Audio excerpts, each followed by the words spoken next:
encore la question. Jésus dit, le verset dit, puis ayant fait quelques pas en avant, il se jeta sur sa face, pria ainsi Dieu. Mon Père, s'il est possible, ou bien Père, s'il est possible, que cette coupe s'éloigne de moi. Toutefois, non pas ma volonté, mais ta volonté. Quelle est la volonté de Jésus dans cette prière? Ta volonté est que s'il avait une possibilité pour ne pas qu'il meure là, il choisirait cette possibilité-là. C'est quoi que tu ne comprends pas dans le texte? S'il avait notre possibilité, s'il avait notre possibilité pour ne pas qu'il meure là, il choisirait cette possibilité-là. Combien tu ne comprends pas? Mais est-ce que la volonté de Dieu était que Jésus meure? Ta volonté était que Jésus meure. C'est-à-dire. Tu as entendu quoi, c'est-à-dire? Est-ce que c'était la volonté de Dieu que Jésus meure? Mais c'est la volonté, évidemment, puisqu'il a envoyé. Est-ce que Dieu a envoyé, c'est que Jésus n'a pas venu mourir? S'il l'a envoyé, c'est que c'est sa volonté. Non, c'était pas sa volonté que Jésus n'a pas mourir. Ta volonté, c'était quoi? La volonté de Dieu, c'était quoi? C'était pour venir sauver les brebis perdues de la maison d'Israël. Sauver les brebis perdues de la maison d'Israël, c'était comment il devait les sauver? Parce que il y a eu comment on appelle ça? Il y a eu des problèmes entre les Israélites et tous. Donc là, Dieu a envoyé Jésus uniquement que pour ça. C'est-à-dire les Israélites qui étaient éloignés, qui n'étaient plus avec les Juifs là. Donc Jésus était venu un temps soit peu pour venir eux là les rassembler pour leur dire que non, comment on appelle ça? Il ne faut pas qu'ils se découragent quoi. Le règne des cieux est proche. Donc il était venu. La volonté de Dieu se trouve dans la parabole de vigneron. C'était pour récolter la part du Père. C'est pour ça que Jésus était venu. Voilà. Maintenant, est-ce que la part du Père là, c'était pour que Jésus n'a pas venu mourir? Non. Oui, il n'est pas venu mourir. Vous êtes bien. Vous êtes bien. Jésus n'est pas venu mourir, il est venu récolter la part du Père, c'est tout. Il n'est pas venu mourir. Frère, attends ça. Il dit. Faut lire le passage. Arrêtez ça. Il a arrêté ça. Ou bien, il faut lire la parabole de vigneron, tu vas comprendre. Il faut lire la parabole de vigneron, il faut lire. Je n'ai pas le texte avec moi. Tu as une Bible avec toi, il faut lire.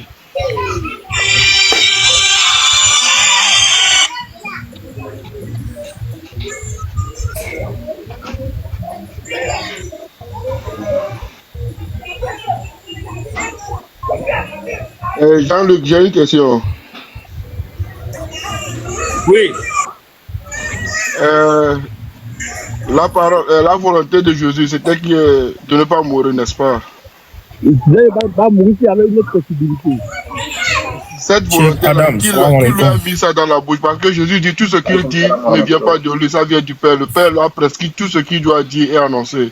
Oui. Donc, la volonté de ne pas mourir, c'est le Père qui l'a prescrit, oui ou non? La volonté de ne pas mourir, c'est le Père qui l'a prescrit. Cette volonté vient du Père aussi, parce que c'est le Père qui lui a prescrit de dire tout ce qu'il doit dire et annoncer. Oui. Non, il fait la volonté du Père. Oui. Donc, s'il ne veut pas mourir, c'est que le Père voulait qu'il ne meure pas aussi. Non. Possibilité pour ça. Puisque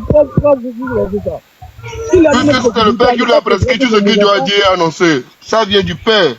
La volonté de Jésus de ne pas mourir, ça vient du Père. Écoute-moi bien, s'il y avait une autre possibilité là, pourquoi le Père allait préférer que son fils meure? Réponds-moi. S'il y avait une autre possibilité, pourquoi le Père allait préférer que son fils meure? La préciser. S'il y avait une autre possibilité, pourquoi le Père aurait préféré que son fils meure? La n'a pas de possibilité que Jésus est mort. Le Père n'a pas voulu que le fils meure. C'est ce que vous ne comprenez pas. Le Père ne veut pas que le fils meure. Oui. Attends. Hey, Jean-Luc, écoute. Oui. Jean, par exemple, quand dans Hébreux 5:7, là, lorsqu'on dit qu'il a été exaucé à cause de sa piété, là, ça veut dire quoi? Il a été exaucé à cause de sa piété. Oui.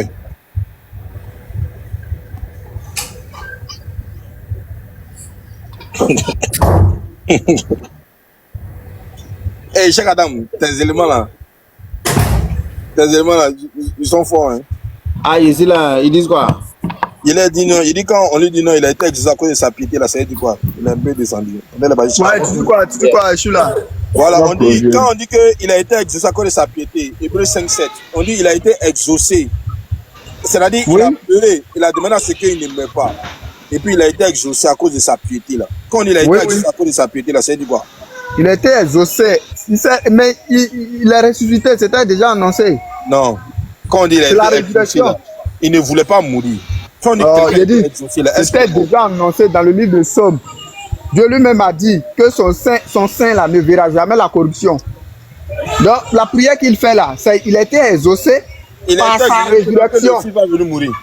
Il a été exaucé par sa résurrection. Non, c'est pas ce qui est écrit. C'est pas ce qui est écrit. C'est écrit quoi? Bon, prends le livre. On dit qu'il a été exaucé à cause de sa piété, c'est tout. Il n'a pas dit par sa résurrection. Non, mais c'est sa piété qui l'a mené à la résurrection, c'est sa piété qui l'a amené à la résurrection. Puisqu'il n'est pas parti même sur la croix, tu dis que non, il a été exaucé. On dit, il faut écouter. Il faut écouter. Donc l'ange qui a parlé à la femme, elle a menti. Il faut écouter. Il dit, Hébreux 5:7 dit, pendant sa vie terrestre, Christ a présenté avec des grands cris et avec des larmes, des prières et des supplications à celui qui pouvait le sauver de la mort. Oui. Et a été exaucé à cause de sa piété. Oui, c'est ça. Il est mort. Jésus a vécu la mort, il était exaucé à cause de la piété. On dit celui qui doit le sauver. Quelqu'un, comment on appelle ça? Quelqu'un qui n'a pas encore goûté à la mort là. On dit qu'il a été exaucé. C'est les prières qu'il a fait pour ne pas mourir là. Il était sauvé. Non, on dit dans les jours de sa chair. C'est ce qu'ils ont bien. Quand il était vivant là, il a fait cette prière. C'est pourquoi il était de sa chair. Dans les jours de sa chair. Lorsqu'il était encore là. C'est ce qu'on dit. Lorsqu'il était encore là, oui. Oui. Maintenant, quand on dit que avec les larmes et puis les supplications qu'il a fait là. Madame, je voulais vous demander quelque chose. Je dis celui qui a écrit là avec qui? Celui qui a écrit. Attendez. Non, moi, je vais intervenir sur un passage. Là, vous êtes en train de tordre le sens de l'écriture. Prenez Acte 2, verset 31. Celui qui a dit ça à Paul, voilà ce qu'il dit. Prenez Acte 2, verset 31. On va lire. Acte 2, verset 31. On va lire pour voir. Faut lire. On t'écoute. Non, moi, j'ai pas de truc sur moi ici. Je vous donne le passage. Prenez, lisez, on va voir. Jean-Luc, faut lire pour lui. Acte 2, verset 31. Voilà, Acte 2, 31. Il a dit quoi? C'est la résurrection du Christ qu'il a prévue en annonçant, en disant qu'il ne serait pas abandonné dans le séjour des morts et que sa chair ne verrait pas la corruption. Acte 13, 34, il a dit quoi?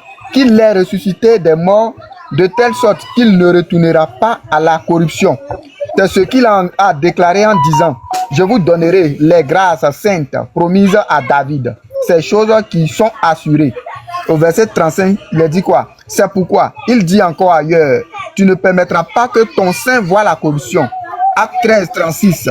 Or, David, après avoir en son temps servi au dessein de Dieu, est mort et a réuni à ses pères et a vu la corruption. Vous voyez, non? Donc, pour dire quoi, David lui-même, il a dit que quoi? David même avait déjà annoncé. David avait déjà annoncé Hébreux et Somme 16, 10. Quand tu lis là, il a dit quoi? David a dit quoi? Car tu ne livreras pas mon âme au séjour des morts. Tu ne permettras pas que ton bien-aimé voie la corruption. Si Jésus-Christ restait dans le tombeau là, c'est là on allait dire que non, sa prière n'a pas été exaucée. Écoutez, Jésus comprenait. De même que Jonas fut 3 jours et 3 nuits dans le sein de la baleine là, le Fils de l'homme aussi fera 3 jours et 3 nuits dans le sein de la terre. Mais la question que te pose là, lorsque Jonas était dans le sein de la baleine, il était mort? Non. Donc lorsque Jésus doit être dans le sein de la terre 3 jours et 3 nuits, il est mort? Il était crucifié. Est-ce que d'abord vous êtes d'accord que il a fait 3 jours, 3 nuits dans la terre? Non. Il faut qu'on soit d'accord. Il a fait 3 jours, 3 nuits dans la terre. Abdul, faut continuer, je viens. Il y a déplacé quelque chose. Non, t'as posé question. Tidjoubi. Un musulman qui est là, je reviens. Tidjoubi. Je suis là, je ne descends pas, je suis là. On pose la question. Ma question est la suivante. Dans la terre. Moi, je voulais intervenir sur Jean et sur Hébreux 5, verset 7. Si on dit quelqu'un est sauvé de la mort, est-ce que la personne est morte? Il était mort, il a vaincu la mort. Vous ne comprenez pas quoi? Il a vaincu la mort. Mais si on dit quelqu'un est ressuscité, il a vaincu la mort. Oui, il a vaincu la mort. Qu'est-ce que vous ne comprenez pas? Il est mort. Il était crucifié. Ils ont pris une lance pour percer sa côte. De l'eau et du sang est sorti de son corps. C'est dans la Bible. Maintenant, attends, écoute, hein. On va relire le verset. Et puis, tu vas expliquer. Non, attends. Oustaz Yahweh. Calme-toi. Hébreux 5, verset 7. Relis. Faut lire.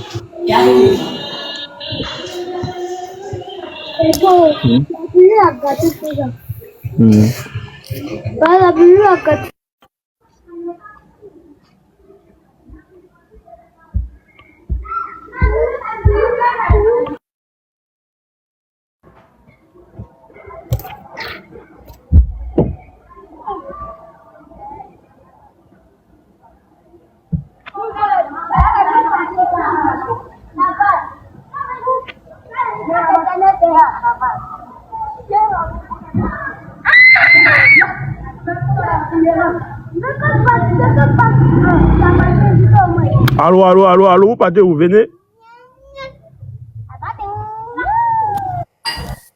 Salam alaikum. Vous voulez qu'on lise Hébreux 5, 7?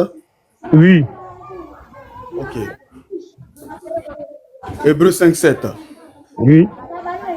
C'est lui qui, dans les jours de sa chair, ayant présenté avec de grands cris et avec larmes des prières et des supplications à celui qui pouvait le sauver de la mort, et ayant été exaucé à cause de sa piété.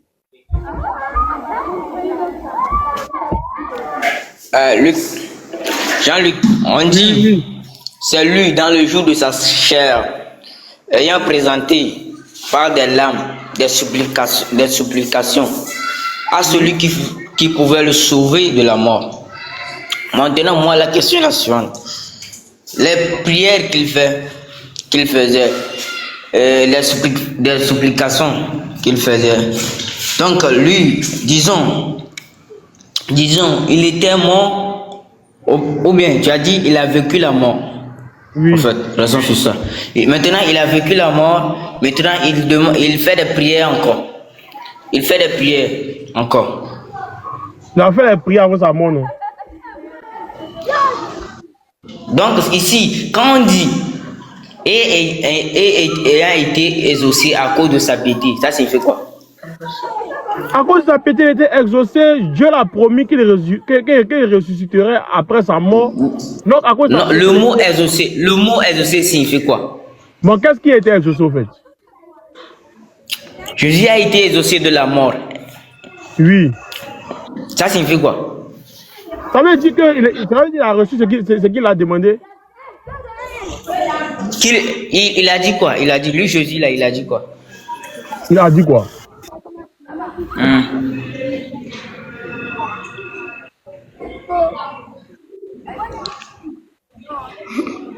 Jésus a dit qu'il ne voulait pas mourir. Il a dit qu'il ne voulait pas mourir. Ok, on est d'accord, Jean-Luc. Voilà, il a dit qu'il ne voulait pas mourir. Non, continue. On est d'accord. Non, ne mélangez pas. Calmons-nous, parlons. Il a dit qu'il y a une autre possibilité que de mourir là.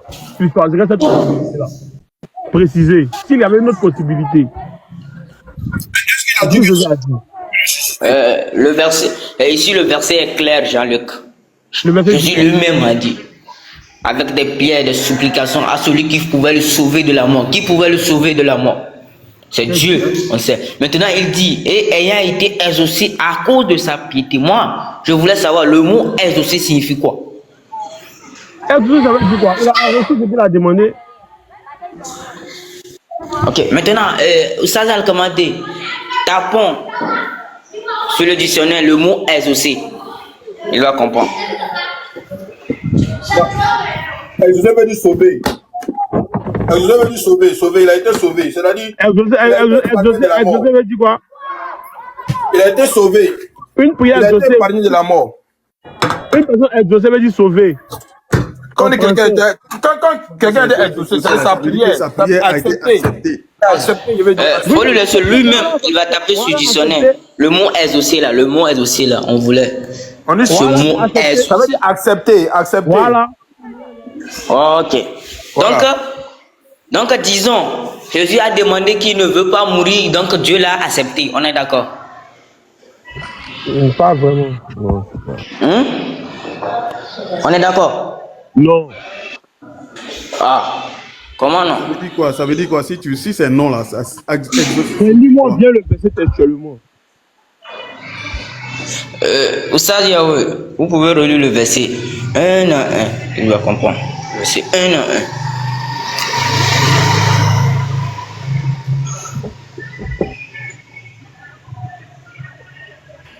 1. Attends, moi je vais lire puis faire mon micro parce que actuellement, je suis en train de faire quelque chose là.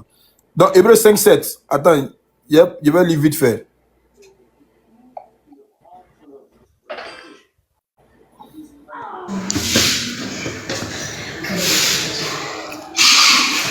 Ok, Hébreux 5, à partir du verset 7. On dit, pendant sa vie terrestre, Christ a présenté avec des grands cris et avec l'âme des prières et des supplications à celui qui pouvait le sauver de la mort. Et il a été exaucé à cause de sa pureté. Ok.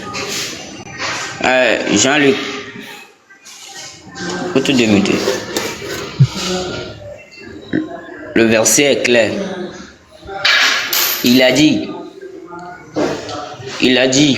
qu'il ne voulait pas mourir. Donc il demande au Créateur de le sauver. Maintenant, la Bible même le dit. Et il a été exaucé à cause de sa piété. Maintenant, on te demande, le mot exaucé, c'est accepter la prière que Jésus a faite. Maintenant, si tu es d'accord que la prière que Jésus a faite, c'est accepté. Maintenant, c'est quoi les propos de Jésus là, sur Hébreux 5, verset 7, moi je voulais savoir c'est quoi. Et bon, quoi, il a été sauvé de la mort comment?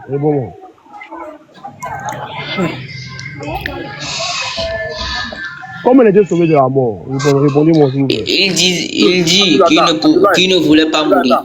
Oui, ils ont accepté. Maintenant, comment il a été sauvé de la mort maintenant? Mais sa prière a été acceptée. C'est ce qu'Abdoulaye te dit là, que sa prière a été acceptée. Mais accepté, non, je suis d'accord maintenant. Maintenant, sa prière a été acceptée là. Maintenant, comment c'est manifesté? Il n'est pas parti à la croix, c'est tout. Il n'est pas à la croix. La Bible dit qu'il est parti à la croix, ils l'ont percé là. Jean-Luc. Attends, comment j'arrive? Jean-Luc, en fait, nous, on ne prend pas les propos de la Bible. Parce que la Bible, il dit que Jésus a été crucifié. La Bible nie la crucifixion encore. Première fois, il nie la crucifixion. Qui a nié? Donc, les prières que Jésus a fait, est-ce qu'il sera exaucé ou pas? Donc, si tu me dis c'est faux, donc ces prières que Jésus a fait, ces prières qu'il a fait, donc... Comment répondez-moi s'il vous plaît, qui a écrit acte? Pardon, répète ce que tu dis. Qui a écrit acte? Qui a écrit? Maintenant, tu me demandes qui a écrit acte. Oui. Est-ce que c'est ça qui me concerne? Non, pas non, c'est Hébreux 5, verset 7. C'est ça, on est sur Hébreux 5, verset 7. C'est ça qui me concerne. Il a été exaucé, oui ou pas? Qui a écrit oui. Hébreux? C'était Paul, non? Paul est venu combien d'années après Jésus? Ah, si tu voulais de ça, donc on va juger Paul ici. Si tu voulais ça. Paul, non, ça pouvez comprendre que c'est une chronologie. Jean a déjà affirmé, Jean et Matthieu et Luc ont déjà affirmé que j'étais été crucifié. Paul vient dire que j'étais sauvé de la mort. Donc Paul est un menteur. Il n'est pas un menteur, c'est pas un menteur. Écoutez-moi d'abord. Et pourquoi tu dis qu'il ne suivait pas la chronologie? Calmez-vous, je vais vous expliquer maintenant. Luc, Jean, Matthieu ont déjà affirmé que Jésus était crucifié, mort, ressuscité. Paul maintenant vient faire réitérer ça pour dire qu'il a été sauvé de la mort. Ça peut être exaucé. Donc selon la chronologie, l'exaucement c'était quoi? C'est la résurrection. Ne fiez pas la chose. Non, Jean-Luc, ne fais pas ça. Donc tu voulais dire qu'on a rejeté la parole Donc, disons, rejetons la parole de Paul. La parole de Paul, j'accepte la parole de choses, de Matthieu, Luc. Donc, tu acceptes la parole de Paul. Et puis, tu nous dis... Exaucé, oui. Non? Ah non, non, non, non. Donc, il a été exaucé. Oui. Si tu es d'accord? Oui. Ok. Alors, c'est bon. C'est bon. À la prochaine. Je te demande, comment tu vas d'accord, comment il était exaucé? Réponds-moi maintenant. Comment il était exaucé? Si ce n'est pas par la résurrection, il était exaucé comment? Répondez-moi maintenant. Si ce n'est pas la résurrection qui est l'exaucement là, c'est quoi qui était l'exaucement? Bon, attends. Jean-Luc, ok, tu dis que Jésus a été tué et puis ressuscité, non? Oui. Ok. Maintenant, quand on ressuscite là, quand on meurt et puis on ressuscite là, oui. On revient en chair ou bien on revient en esprit? Et on revient en chair, il est revenu en chair. Faut écouter ce qu'il dit. On revient en chair, il est revenu en chair. Où mais tu veux le verser? Faut écouter d'abord. Ben c'est ce qu'il te dit, c'est ce qui est vrai. Il est revenu en chair puisqu'il a dit à Thomas, regarde, moi je suis en chair et en os. Il n'y a pas dit qu'il n'est pas venu en chair. Faut écouter ce qu'il dit. Bah, tu veux qu'il te répond selon quoi? Il te répond selon les Écritures. Mais faut m'écouter. Il n'est pas encore fini de parler. Et toi, écoute sa réponse aussi. Tu m'as posé la question. Ou bien celui-là a posé la question. Non, mais t'as répondu. Il t'a répondu. Est-ce que j'ai fini de poser ma question et puis tu me dis qu'il m'a répondu? Il dit. Bonsoir. Bonsoir. Oui, bonsoir. Attends. Attends. Il est en chair, non? Oui. Il dit que Jésus est revenu en chair, c'est ça, non? Oui. Maintenant, dans la scène de Jésus, Marie Magdala, lorsque il est réapparu devant ces apôtres-là. Oui. Quelle était la réaction de Jésus envers eux? Sa réaction comment?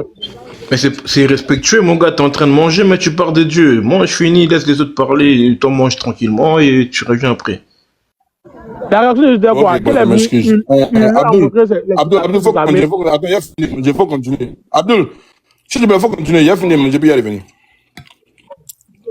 Parce que je vois qu'ils ont quand même nous insulter. Oui. Oui. Si on dit quelqu'un a été exaucé, ça signifie quoi?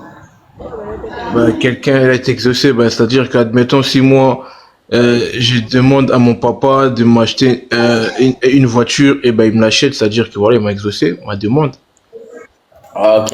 Maintenant, revenons sur Hébreux 5, verset 7. Et la prière que Jésus a faite, ça par rapport à quoi? Bah non, je vais pas le verser, faut le lire d'abord avant que je comprenne de quoi tu parles. Prends le verset.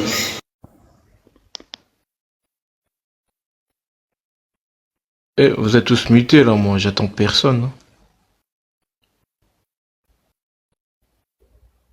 On vous a tous mutés, vous m'entendez? Moi en tout cas, je vous entends pas. Moi j'entends. On t'entend. On t'entend. Ah d'accord. Et crois bien qu'il entend chercher le verset qui va te donner. Hein. D'accord, on l'attend.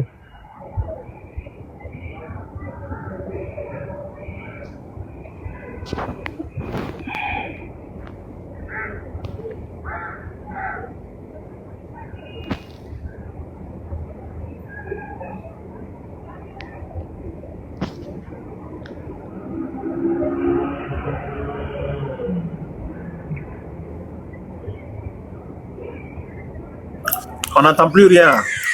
Mais est-ce que je ne comprends pas, Cheikh? Cheikh Adam, bonsoir, comment tu vas? Oui, bonsoir, je vais bien et toi? Ça va super bien, merci par la grâce de Jésus, ça va. Quelles sont les bonnes nouvelles? Ouais, les bonnes nouvelles étaient de